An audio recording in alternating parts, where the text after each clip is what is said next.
సరస్వతీ నది పుష్కర దీప్తి.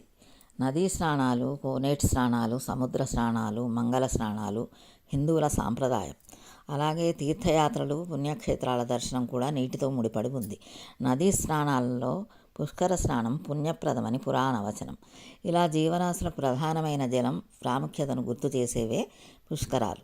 మానవాళికి మహోపకారిగా, మోక్షప్రదాయనిగా నిలుస్తున్న పవిత్ర సరస్వతీ నది పుష్కర శోభను సంతరించుకుంటోంది. బృహస్పతి మిథున రాశిలో ప్రవేశంతో అంతర్వాహిని అయిన సరస్వతీ నది పుష్కరాలు ఆరంభం కానున్నాయి. 15/5/25 నుండి 26/5/2025 వరకు 12 రోజుల పాటు సరస్వతీ నది పుష్కర వైభవం జగజ్జయమానంగా వెలుగొందనుంది. పుష్కర వేళ ఆయా ప్రాంత క్షేత్రాలకు వెళ్ళి పవిత్ర స్నానాలు ఆచరించి పితృకర్మలు గావించి పునీతులు కావాలన్న సంకల్పంతో లక్షలాది మంది భక్తులు సిద్ధమవుతున్నారు.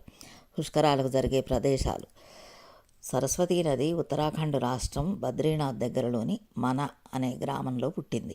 అయితే ఈ నది అంతర్వాహిని, అందువల్ల సరస్వతీ నది పుష్కరాలు మనలో జరుగుతాయి.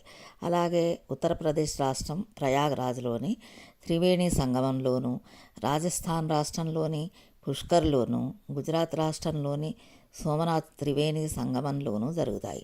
మన తెలంగాణ రాష్ట్రంలోని కాళేశ్వరంలోని త్రివేణి సంగమంలోనూ సరస్వతీ నది పుష్కరాలు జరుగుతాయి. జై శ్రీమన్నారాయణ.